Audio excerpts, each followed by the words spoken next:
Good morning, students. Today in our class we are going to discuss about the chapter number 6, life processes, and our topic is the different respiratory organs in different organisms.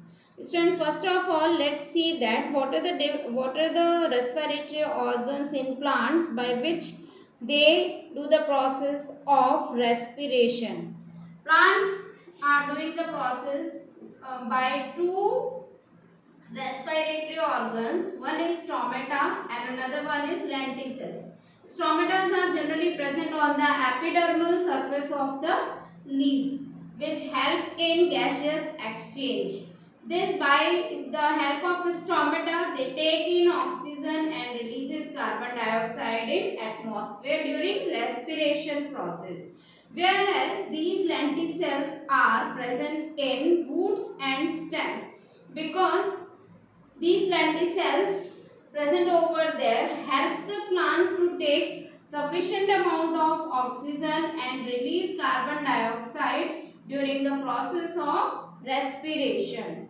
Students, the stomata helps in both of the processes. Like the stomata also help in the process of photosynthesis as well as respiration. During photosynthesis, they allow only carbon dioxide to move inside the plants, whereas in during respiration, especially in the night, they allow carbon dioxide to move outside and oxygen to go inside the plant for respiration. Just like that, students, the another organism, fish. Fish have a special kind of arrangement for respiration, that is gills. By the help of gills, they are able to take in the oxygen dissolved in water. Students, you might have seen in the aquarium that the fish are taking water from their mouth, and these water passes into the gills. Gills is a kind of finger-like structure, very fine structure, which is just present near to the eyes of fish and covered with an opening that is called as operculum. So this gills helps the fish to take in dissolved oxygen from water. So it is the respiratory organs of fishes as well as some other molluscans also, which are found in the water for respiration. Student, in frog, the respiration is done by skin and lungs. While the frog are in the larvae form, that is called as the tadpole of frog, they have the gills, with the help of which they are able to get oxygen. Whereas the adult frog have the skin and lungs. Students, the skin they are using while moving in the water. When the frog lives in the water, as we know that frog is an amphibian which can survive in water as well as land both. So when the frog moves in the water, they respire through the skin. Whereas when they come on the land, they take in oxygen or do the process of respiration by the help of lungs. Third one is our earthworm. The earthworm, which is a crawling creature doing creeping on the ground, these earthworms do not have any special organ for respiration. So how are they doing the process of respiration? They do it by the help of skin. Now next is our insects. Student, it includes all the arthropods. They do not have a specialized respiratory organs. So how are they doing respiration? By the help of air sacs or by the help of a very fine like cartilaginous structure that is called as trachea. So they are by the help of trachea they do the process of respiration. Now we move back to the birds and mammals, which are highly advanced organisms on land. So they have well developed respiratory system in their body, and they have lungs by which they are able to get in oxygen and exhale out carbon dioxide. So they are doing the respiration mainly by the help of lung. Now students, let's see that on the basis of different kinds of organs, the respiration is also called to be by the different names.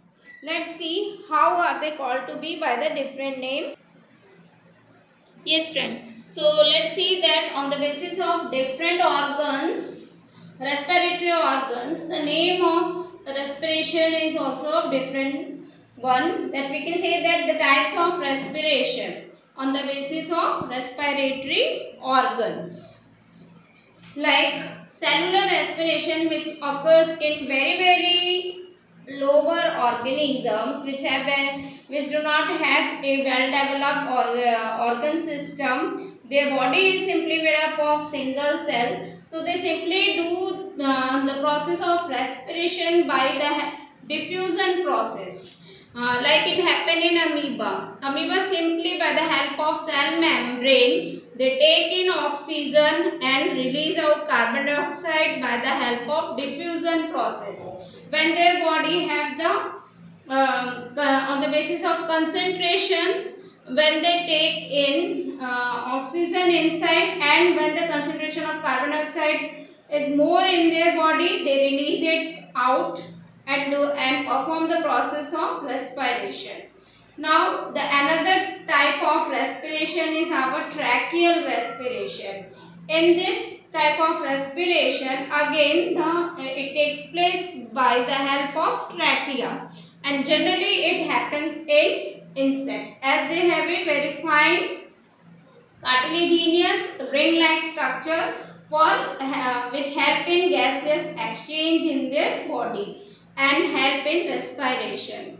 So, and third type of respiration is called as, the name of respiration is cutaneous respiration. Cutaneous respiration occurs by the help of skin, and which organism take in oxygen and release carbon dioxide by skin. These are like earthworm, frog, certain molluscs. They are also doing the process of cutaneous respiration. So here again what we are observing, the different types of respiration on the basis of respiratory organs present in organisms. The last one is pulmonary respiration. Student, this pulmonary respiration occurs by the help of lungs, where the highly developed organism like birds and mammals have the presence of lungs. So when they perform the process of respiration, that is called as pulmonary respiration. So here the topic discussed is about the types of respiration on the basis of respiratory organs. Respiration occurs by the help of lungs in mammals. Now let's see how in plants the respiration occurs. This occurs by the help of stomata, which is present on the epidermal surface of leaves, from where by the help of diffusion the leaves are able to take in oxygen and remove carbon dioxide. So this stomata also helps during the process of photosynthesis, in where they take in carbon dioxide and release out oxygen, which is the vice versa of respiration.